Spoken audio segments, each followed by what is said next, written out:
Selamat datang di Al-LO. Setiap tempat pasti memiliki keunikan tersendiri, baik dari kebudayaannya, adat istiadat, hingga kebiasaan penduduknya. Salah satu kebudayaan yang unik ada di Jepang, yakni Festival Hadako Matsuri. Lalu, apa sebenarnya festival ini? Berikut penjelasannya. Hadaka Matsuri merupakan sebuah festival yang sangat meriah tentang keberuntungan dan kebahagiaan. Tempat kerumunan ribuan pria yang nyaris telanjang berdesak-desakan, memperebutkan benda-benda keberuntungan yang dilemparkan oleh para biksu dalam hawa dingin pada akhir bulan Februari. Festival Hadaka Matsuri ini juga biasanya disebut sebagai festival telanjang. Awalnya, sebutan itu ditujukan untuk berbagai matsuri atau festival di Jepang dengan peserta sejumlah ujiku, laki-laki dewasa yang berpakaian sangat minim. Hadaka Matsuri diambil dari kata hadaka yang berarti telanjang atau tanpa busana, sementara Matsuri sendiri memiliki arti perayaan. Dalam perayaan Hadaka Matsuri, ribuan pria akan berkumpul di suatu tempat sambil bertelanjang dan menari-nari. Peserta umumnya mengenakan bundoshi atau cawat khas Jepang. Namun, kadangkala baju hapi juga dikenakan dan jarang sekali tampil tanpa busana. Ciri khas ritual adalah saling dorong-mendorong antar kelompok peserta. Walaupun tidak memakai nama Hadaka Matsuri, di Jepang terdapat sejumlah matsuri yang kegiatannya mirip dengan Hadaka Matsuri,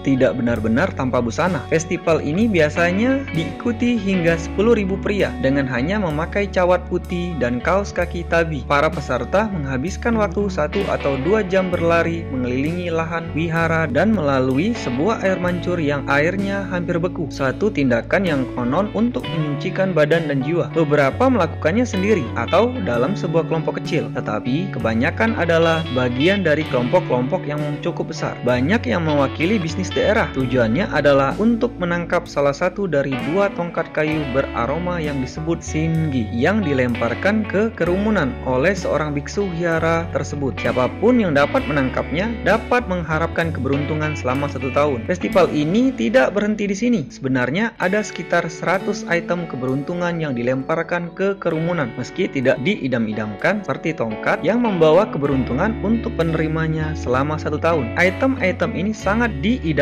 dan persaingannya sangat sengit. Melansir dari Wikipedia, Hadaka Matsuri yang dikenal luas di Jepang misalnya Suminsai, Kota Unsu, Prefektur Iwate, Hadaka Matsuri, Yanaizu, Prefektur Fukushima, Gion Matsuri, Kuilsuga, Narita, Chiba, Prefektur Shiba. Dikutip dari Japanese Station, Hadaka Matsuri dilaksanakan rutin setiap tahunnya. Umumnya, perayaan ini dilakukan bulan Januari atau Februari ketika musim dingin tiba. Disebut juga sebagai salah satu ritual agama Shinto. Cerita sejarahnya, perayaan ini terjadi di zaman Nara, sekitar tahun 710 hingga 794 Masehi. Saat itu, raja sangat mempercayai bahwa untuk membersihkan dan mensucikan diri dari dosa harus melakukan festival ini. Perayaan ini dimulai dengan para lelaki membawa batang bambu menuju kuil. Dalam kuil tersebut ada para penari Hakada Otoko yang telah bersiap menyambut ribuan peserta. Penari tersebut merupakan orang yang dipilih oleh pemuka Shinto. Perayaan terbesarnya terjadi di kuil Saidaji hingga melibatkan 9 ribuan orang. Hadaka Matsuri diadakan untuk mendoakan hasil panen yang melimpah di musim panen yang akan datang. Ketika belum diciptakannya mesin-mesin pertanian, orang Jepang zaman dulu hanya mengandalkan tenaga manusia untuk bercocok tanam. Matsuri ini dipakai untuk mempertunjukkan kesehatan laki-laki untuk bekerja di lahan pertanian dan sekaligus dimanfaatkan penonton wanita untuk mencari pasangan hidup. Hadaka Matsuri tidak dianggap vulgar karena diselenggarakan untuk tujuan ritual. Setiap tahunnya, berbagai Hadaka Matsuri diadakan di berbagai tempat di seluruh Jepang, terutama pada musim panas dan musim dingin. Jepang memang salah satu negara yang masih melestarikan kebudayaan yang pernah ada dari leluhur mereka. Dengan segala teknologi dan kemajuan yang ada di negara mereka, Jepang tidak pernah lupa untuk tetap selalu melestarikan kebudayaan itu sampai kapanpun. Kalau kamu suka konten ini, bisa dong like, komen, dan subscribe. Assalamualaikum warahmatullahi wabarakatuh.